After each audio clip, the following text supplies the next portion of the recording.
Meus amigos, eu tenho para colocar aqui para a gente tá analisando por aqui, um mano a mano, um cara a cara, posição por posição, que ontem à tarde o Flávio e o Gabriel montaram para a gente na produção e ficou uma arte muito legal. Eu dei uma olhada aqui com o Flavinho antes de começar a nossa transmissão aqui do Tá no Jogo. Então, Flavinho, por favor, coloca para a gente aí. E eu quero depois que a gente monte o nosso time do programa Tá no Jogo. Então, já vamos começar pelos goleiros. Vamos fazer sempre do Rogério para cá a votação. Ah, mas sempre começar comigo? Não, tu é goleiro! Tu é goleiro ainda! Aí eu não tenho dúvida. Para mim é Rocher. Me parece assim, ó, o Marquezinho está no melhor momento. O Rocher, que momento estará? Mas eu confio, acho que o Rocher é mais goleiro. Então, bom, eu vou pegar o Rocher, não vou ficar em cima do muro para... Eu sou, numa pelada de futebol, do Dodge lá, por exemplo, eu escolheria Sérgio Rocher para ser o goleiro do meu time.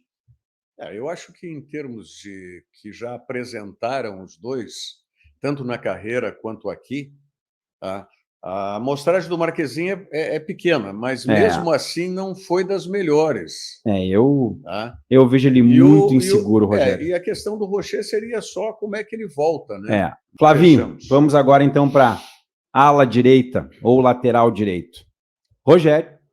De novo? De novo. Pensei que era só o goleiro que começava comigo. Bem-vindo. Vamos intercalar, então. Bem-vindo. Tá, pode ser. Começa tu, então, Paulete. Acho o João Pedro mais jogador.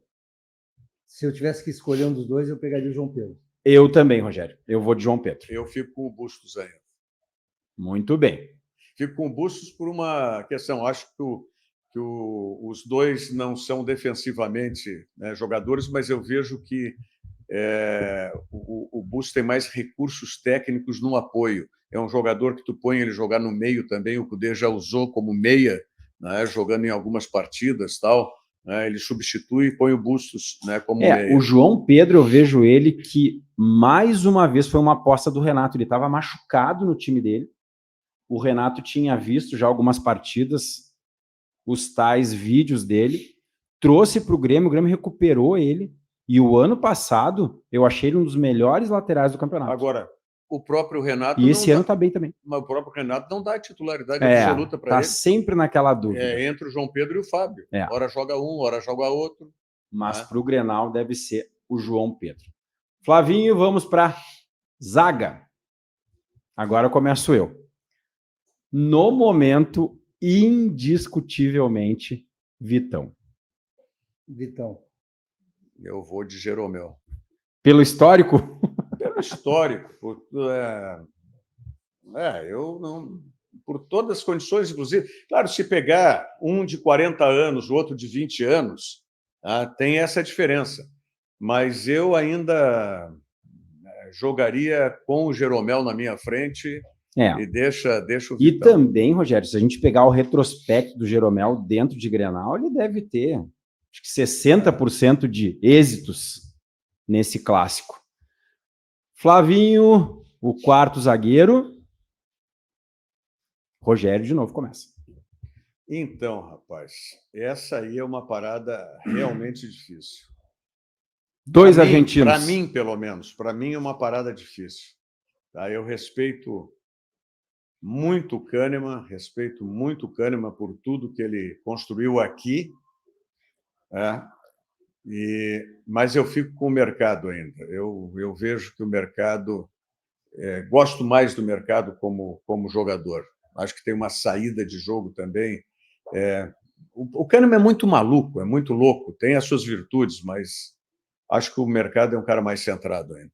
Eu vou usar a expressão que o Rogério usou. Se eu fosse goleiro, eu queria o Kahneman na minha frente e não o mercado. O mercado não cabeceia.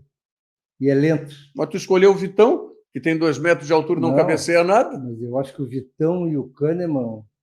O Jeromel em forma joga mais que todos os zagueiros que nós vimos até agora. Não, sim, eu estou só Mas contextualizando, te contestando mas no argumento de cabeceio. Eu acho que o Vitão não cabeceia nada. O Vitão acho que paga o preço de ter que cabecear todas as bolas que o mercado não cabeceia. Mas eu prefiro o Kahneman. Eu também. Eu sou um crítico. Ano passado, critiquei muito o mercado. Aliás, a gente criticou, Paulete, tu lembra, depois das partidas contra o Fluminense, onde o Inter... Até porque ele fez gol. E mesmo assim, eu achei que ele não jogou bem. A gente quer que ele defenda bem, falando do futebol gaúcho. Eu não considero o gol feito por zagueiro.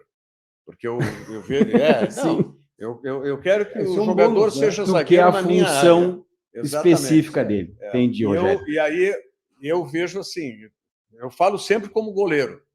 Tá? Eu vejo os dois na minha frente. O Paulete fez uma avaliação como se fosse goleiro. Sim. Tá? E na minha avaliação eu tenho mais tranquilidade, sei o que o mercado vai fazer em relação ao Kahneman. Ah, sim. Eu voto no Kahneman. Nesse confronto aí eu voto no Kahneman. Flavinho, pela esquerda agora. Quem começa? Paulete. René. Na lógica, nessa mesma lógica do Rogério, de que o zagueiro tem que primeiro defender, o René marca e ele tem até em determinados momentos sido um terceiro zagueiro no Internacional, né? Eu prefiro mais do que nunca agora. Eu prefiro o René, ele me dá mais segurança do que o Reinaldo como marcador. Eu faço das minhas palavras a do Paulete e agora usando o meu conceito para o Reinaldo. Sim. Eu acho o Reinaldo o jogador mais abaixo do time do Grêmio. Ele defende muito mal, ele tem chances absurdas durante os jogos. Se tu pegar os melhores momentos de vários jogos do Grêmio, o Reinaldo perdeu um gol. E é tudo falta de mentalização. Mentalização. A gente vê que ele é um jogador participativo, aguerrido, ele é muito bem quisto no grupo do Grêmio. O Renato sempre fala muito bem do King Naldo, como eles brincam lá entre eles, mas para um time, para colaborar com um sistema defensivo, eu acho o René muito melhor jogador que o Reinaldo. Eu já vou, na minha análise, lateral para mim não é zagueiro. Tá? Então, aquilo que eu considero e considerei nas minhas escolhas para dupla de zaga, né, eu não considero para lateral. E a minha avaliação de lateral é a mesma que eu fiz do Bustos em relação ao João Pedro. Né? Eu prefiro muito mais laterais que façam jogar com o ataque, com o meio-campo, tá? Porque eu vou ter um volante, eu vou ter zagueiro, então eu prefiro que jogue mais. Eu vejo que, para mim, no meu critério, o Reinaldo joga mais, tem mais qualidade técnica do que o René. O René, para mim, é um burocrata, um bom burocrata, mas para mim não sai disso. Então eu jogaria com o Reinaldo. Tá certo. Flavinho, agora vamos para os volantes. Agora sou eu que começo. Arangues está jogando muito melhor que no ano passado, mesmo sendo o 5 agora do Inter. Está se achando nessa posição. Mas eu vou votar num cara que eu acompanho. Essa parada do mano a mano agora ficou... Porque eu vejo que estão em posições diferentes. E é de momento, Rogério, é o momento agora de cada um. O Arangues é o 5 atualmente do Inter. Mas o Vila Sante não é o 5 do Grêmio. Essa é a questão. Tu não acha ele o primeiro volante do Grêmio? Eu acho que é o Duqueiroz agora também. Eu também acho. Bom, pode ser. Mas vale, pode ser. Vale. Agora ele vai sair um pouco mais, mas eu voto no Vidia Sante. Rogério? Pois é, rapaz. Eu escalaria os dois no meu time aí. Tá, mas... É verdade. Grandes jogadores. Tendo que escolher entre os dois aí, eu escolho o Vila Sante. Eu também. O Vila Sante. Acho que, como está proposto aí, que seria o primeiro volante, né? Eu acho o Vidia Sante mais jogador. Aliás, então, a primeira unanimidade. Eu acho o o Rocher também foi. O Rocher também, tá certo. Eu acho o Vidia Sante melhor que o Arangues em todas as posições. Eu acho ele um jogador... Como segundo ou terceiro, pouco importa isso. Como meio-campista, eu acho que hoje o fato do Vidia Sante ter essa capacidade de jogar box to box, como você fala, ele torna o Villaçante um jogador mais útil, e eu escolheria ele, claro. E o drible, o Villaçante tem uma característica de driblar. Ele é um cara que sempre quando tem o X1, como tu fala bastante, Paulete, ele não tem problema, ele vai, dribla, roda a bola, dribla de novo. É um jogador muito qualificado. Flavinho, próximo. Vai, Rogério. É brabo, é brabo. Eu acho que um é 171 e o outro é fraco. Tá? Entre 171 e fraco, eu vou ficar com o fraco, Bruno Henrique. Dá para pular essa? Não dá, Paulete. Paulete, tu que é um cara de decisão, Paulete. Sim, mas eu não gosto nenhum dos dois. Acho que eles são... Inclusive, ontem nós estávamos conversando lá, e eu não sei se foi o Mano quem falou, se foi o Ivo. O Paulo Sérgio Carpegiani falou que o PP começou com ele, e o PP era um meio adiantado. Olha aí, viu? Inclusive, ele usou a expressão, o PP era a camisa 10. E agora tá um meia cansado. E agora ele está um cavalo cansado no meio campo. E esse Bruno Henrique ele é um fantasma dentro do campo.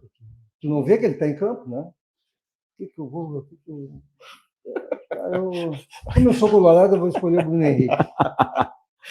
Eu já ao contrário, eu acho que o Bruno Henrique tem evoluído. É gauchão, os times são fracos, o Internacional é muito melhor, mas eu acho que dentro da mecânica que o Cudê está colocando agora para o time, o Bruno Henrique. Eu voto nele. Tá bem. Flavinho.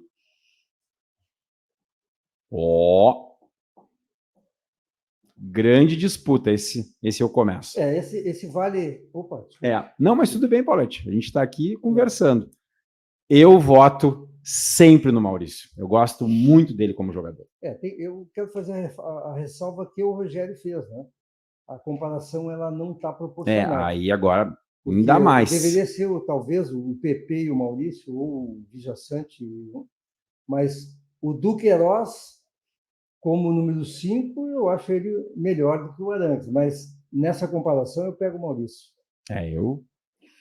Eu vou pegar porque eu estou com uma ideia de time do que vem agora para o ataque. Uhum. Tá? Então, eu vou formar o meu meio-campo com Duqueiroz, com Villaçante e com o Bruno Henrique. Esse vai ser o meu meio-campo. Então, no mano a mano aí desses dois, eu fico com o Duqueiroz. Então, tá certo. Pulando agora... Bom, essa aí... Você pule de 10, né? Ô, Flavinho, crava aí o 10 do vermelho, por favor. Não tem como. Não tem dúvida. Apesar de que eu acho que o Cristaldo está sendo mal aproveitado, né, no time do Grêmio. Eu não desprezo o Cristaldo como jogador. Sim. A mesmo que ele desliga durante as partidas, não sei, isso é uma característica do jogador. Mas se pegar, por exemplo, a estatística do Cristaldo, ele é o que tem maior número de assistência, ele tem maior número de gols, ele é um cara que não, ele cria. Agora, entre os dois... Ele se vira nessa posição. Entre os dois, não tem dúvida. Eu até acho que o Alan Patrick deverá ser convocado pelo Dorival agora. Porque, aliás, será uma injustiça se não for convocado, né? Porque ele é o melhor meia hoje que está jogando no Brasil. Eu também concordo contigo. Está jogando mais que o Rafael Veiga. Muito mais. O Rafael Veiga está machucado, ficou aí vários jogos fora. Flavinho, pode pular. Olha aí a estreia. Estreia de Pavon. Rogério, contigo? Eu vou jogar com o Wanderson, porque vai jogar pelo outro lado. Não vou jogar com o Pavon pela esquerda, vou jogar com o Wanderson pela esquerda. Eu já estou com um meio-campo que eu tenho 3 volantes e um meia com liberdade. Tá? Vou jogar com o Wanderson para criar aí depois vamos ver o centroavante. Ontem nós conversamos sobre o Pavon também. E claro que os caras conhecem muito mais futebol do que eu. E todos concordaram que o Pavon é atacante. Ele é aquele cara espetado, como a gente fala. Mas também lá na frente. Concordamos que o Wanderson hoje não é mais um ponta. Né? Não. Ele faz a ponta também. Mas ele trabalha muito por dentro, ele alivia muito a pressão sobre o Alan Patrick. Perfeito. Né? Então, nesse caso, e pelo momento, o Wanderson... Não, e agora a gente acompanhando os jogos do Inter, ele é o jogador mais tático do time do Inter. Ele está se posicionando de uma maneira muito inteligente, é um cara que dá para ver que o mental dele cresceu bastante nesses últimos tempos aí. Eu também vou de Wanderson. E o Pavão também jogou É o primeiro jogo, é o primeiro jogo dele e é o clássico que ele vai começar. Flavinho. Nossa. Se fosse Galvão, não tem nem discussão. Se fosse o Diego Costa ali no lugar do JP Galvão, eu até poderia pensar um pouco, mesmo que ele não tivesse atuado ainda. Mas a gente sabe quem é o Diego Costa. Mas entre esses dois aí... Também acredito que seja unânime aqui a nossa votação. Flavinho. E agora temos os comandantes. Paulete. Eu não tenho dúvida, o Renato tem evoluído muito como treinador nos últimos anos, a meu ver, claro, né? O Renato é um cara, sempre foi um cara muito contestado, chamado de animador de torcida, tem uma gestão de grupo espetacular, todo mundo fala isso, mas eu creio que o Renato melhorou também no aspecto de campo, onde se usou uma expressão, olhar o jogo e não ver. Eu acho que o Renato está enxergando o jogo agora também. E o Kudê, na contrapartida, eu acho que ele não enxerga o jogo, porque quando as substituições que o Kudê faz são melancólicas. Ele empurra o time para trás. Agora, eu acho assim, praticamente impossível o Kudê seguir fazendo essas loucuras que ele fazia, de puxar o time para trás. Teve um Grenal que ele terminou com 4 zagueiros, 5 meio-campistas. Agora, com esse grupo que ele tem, mas mesmo assim o Renato está longe ainda na questão de desempenho para mim. Tudo que o Paulete falou, eu assino embaixo. Eu também, eu concordo. Eu acho que o Renato é um cara que, nos últimos tempos, erra e acerta, acerta e erra. O ano passado teve aquele grande momento com o Soares no Grêmio, mas ele conseguiu fazer que os outros 10 também fizessem bons jogos. E o Renato é um cara que tem a marca do Grenal como treinador. Então, depois, no final do nosso programa, a gente vai dar aqui a nossa escalação. Flavinho aí pegou... Tivemos 4 unanimidades, ou eu estou enganado? Tá ali, ó. Olha aí, ó. Flavinho já até colocou. Tivemos... Boa, Flavinho. Então, o time ficou montado com... Rogério, pode aí falar para nós o time? O time? Isso. Vou voltar aos meus tempos de repórter. Isso. Rocher no gol. João Pedro na lateral direita. Vitão de zagueiro central. Kahneman de quarto zagueiro. René na lateral esquerda. De volante, Vila Sante. Outro volante, Bruno Henrique. Meia, Alan Patrick. No ataque, Maurício pela direita, Valência o centroavante e Wanderson pela esquerda.